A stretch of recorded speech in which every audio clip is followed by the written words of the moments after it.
Doing well, man. I'm glad to be here with you on SEC Live. Yeah, I'm excited to talk about it, and we might as well jump into it real quick. Let's talk about Bama versus SMU. I know where I stand on this. I want to get your opinion on Bama versus SMU and the playoff bracket and the decision that was made to keep Bama out and put SMU in. So let's see here.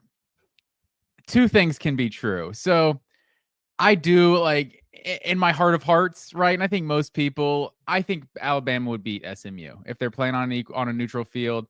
I personally never really liked that argument in the college football playoff because there'd be years where it's the most deserving, and the years where it's actually we're just trying to get the best four, and it was just very open ended how the committee would do it. I'm cool with most deserving because I think for the most part we all understand it. So I do think Alabama's probably a better team than SMU right now, and I don't know what the point spread would be. I bet they'd probably be favored by 10 or so to beat SMU. But just the precedent that it would set for the committee, and you saw what Texas loses and is the highest at-large team. Penn State loses the second highest at-large team. SMU, it was literally the perfect storm for SMU. They lost on a last-second field goal. Like, if they would have been punished for playing that extra game, like Indiana and Tennessee, and they're all sitting at home, and Alabama, they're all sitting at home, and now all of a sudden, through 15 weeks, SMU is better than those teams, but then SMU plays an extra game, and now they're no longer better. I think that just would have set a really bad precedent, and so I'm ultimately satisfied with the decision the committee made. Yeah, so we're on the same page. I agree. And the thing is, people want to talk about who would be favored and stuff like that. Alabama was favored by double digits versus Vanderbilt and Oklahoma. How did that turn out for Alabama? They lost both those games, and they got destroyed by Oklahoma. That game was not close, and that was the thing for me.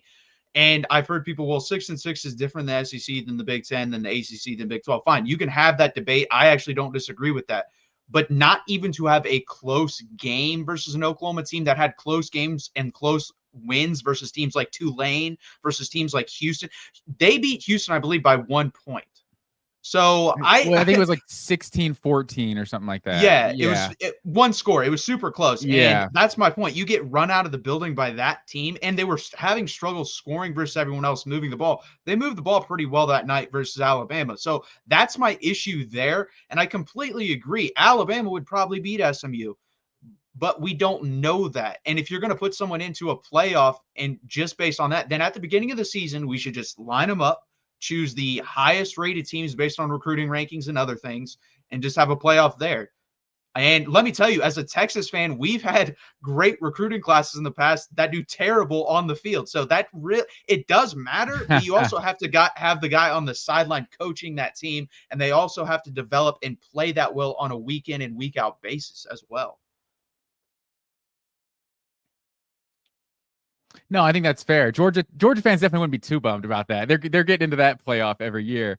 But no, I'm with you. And also like the conversation that's kind of like sprung from this of Greg Byrne chiming in and the Alabama athletic director and just people like, well, this is just decentivized. You heard Saban and I think Greg McElroy say it. This just decentivizes teams to play a difficult non-conference schedule now. It's like, the difficult non-conference schedule is not the reason Alabama missed the playoff or the reason Ole Miss missed the playoff. Like, if all those teams were beating the other top 10 and top 15 teams and just losing to each other, then yeah, you might have an argument there. But you guys aren't in the play. Like 3 weeks ago, Alabama and Ole Miss were both in the playoff, even with their 2 losses early in the season.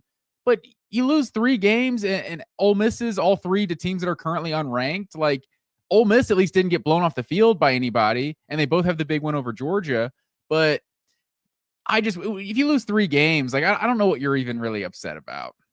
No, 100%. And that's the thing too. They lost to some of the worst teams in the SEC. Like Ole Miss lost to Kentucky. Their 1 win in conference. Kentucky's 1 win in conference was to Ole Miss on the road. Oklahoma beat Alabama. I don't think I realized that was their only win. Wow. Yeah. So that's my point is you didn't just lose to, these are decent teams. Like, let's say Alabama had lost to, I don't know, an 8-4 team. I'm trying to think like if LSU was 8-4 instead of 9-3. Or yeah, Texas A&M. Let's say Texas A&M.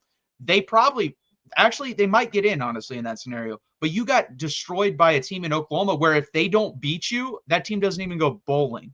So that's my issue with that. And then also in the Vanderbilt one, that team lost to Georgia State. So Yeah.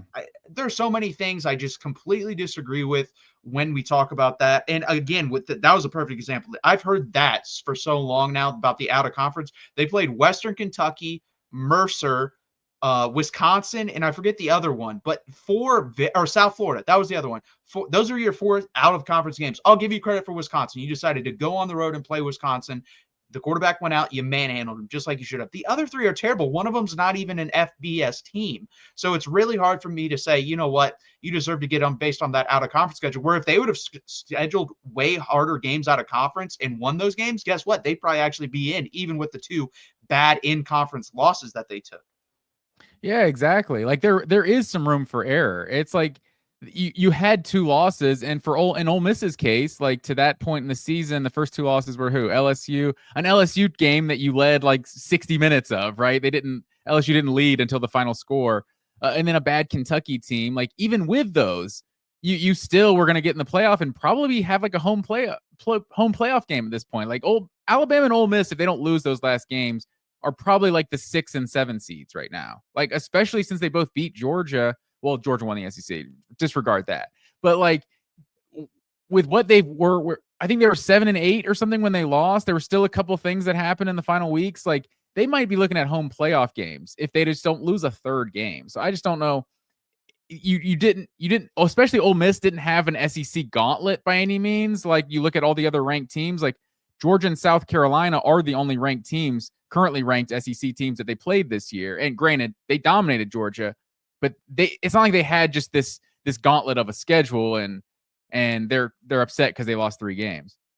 Yeah, I mean, that's the funny thing. As a Texas fan, we got in one of the easier schedules in the SEC, and people point to that. But then I'll point back and say, especially because I hear it from Alabama and Ole Miss fans, will say, well, the teams on our schedule, we beat them. You lost to a lot of them. We destroyed Oklahoma. We beat Vanderbilt, and we destroyed Kentucky, and you guys lost to all of those teams. So, I mean, we took care of business versus the teams we should have beat. We just lost to what might be the best team in the country. Injuries now, I don't know. We'll have to see about that with Beck out. But just I think it's a bad argument. I do think SMU deserved it. And I also think it's a moot point. Like everyone wants to concentrate on this. Guess what? You're going to have this for maybe one more year, and then we're going to expand to 14, and Alabama will get in, and none of this will matter. But then again, then we'll be arguing who the 14th team should be. Then we'll be arguing who the 16th team would be when we move to that. So that's my issue. Is this is a never-ending argument. It's just like college basketball. And I disagree with it because to me, I'm not going to argue that point until the 9th, 10th, 11th, 12th team wins the national championship. If that happens, then I'll start arguing for the bottom of the bracket. I think it's kind of a waste of time right now to argue about those teams because guess what? I don't think there's any year you could go in the past 30 years of college football where I'm like, you know what? The 12th best team that year could have won the national championship. Yeah, and this is probably one of those years that it's been more open than most.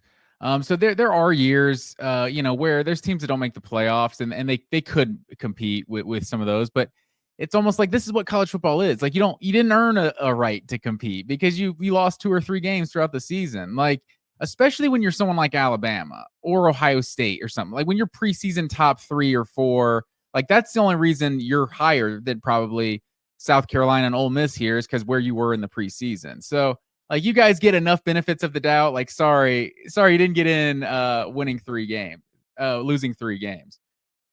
Yeah, I agree.